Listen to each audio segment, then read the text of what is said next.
YSRCP official Twitter హ్యాండిల్లో కూడా వాళ్ళు X హ్యాండిల్లో కూడా వాళ్ళు అడిగినటువంటిది ఏంటంటే మంగళగిరిలో టిఫిను, తిరుపతిలో లంచు, హైదరాబాద్లో డిన్నరు, అటవీ శాఖ మంత్రి పవన్ కళ్యాణ్ ప్రత్యేక విమానంలో హైదరాబాద్ రేణిగుంట మధ్య షికార్లు, ఉత్తుత్తి పర్యటనలు హడావిడి తప్ప ఏమీ ఈ పర్యటనల్లో లేవు, మీడియాను నాయకుల్ని ఎవరిని కలవడం లేదు, కేవలం సినిమా షూటింగ్ గ్యాప్లు రిలీఫ్ కోసం ఇలా పర్యటనల పేరిట హడావిడి చేస్తున్నట్టుగా ప్రజలు భావిస్తున్నారు అంటూ వాళ్ళ నోటి దురదను బయట పెట్టుకున్నారు. సరే, ఎవరి దురద వాళ్ళు బయట పెట్టుకున్నారు.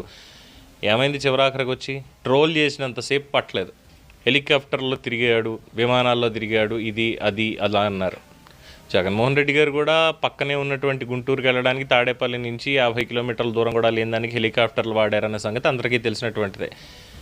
పవన్ కళ్యాణ్ గారు ఇక్కడ వాడిన దానికి, జగన్మోహన్ రెడ్డి గారు వాడిన దానికి డిఫరెన్స్ ఏంటంటే, ఆయన కాలు కింద పెట్టకుండా, ప్రజల మొహాలు చూడకుండా, పరదాలు కట్టుకుని ఏదో ఘోష అని చెప్పుకుంటాం కదా అప్పట్లో చరిత్రలో, అలాగా నా మొహం చూస్తే నేను పరాయి వాళ్ళని చూస్తే నాకు సిగ్గుబాబు, అసలే నా మొహం నేను చూపించుకోలేను ఎవరికీను అనేటువంటి విధంగా ఆయన వెళ్తే, డేరింగ్ అండ్ డాషింగ్గా పవన్ కళ్యాణ్ గారు వెళ్ళి చేసిన పని ఏంటంటే అనేది చూసారుగా ఆల్రెడీ. పెద్దిరెడ్డి పాపాల పుట్టని బద్దలు కొట్టొచ్చారు.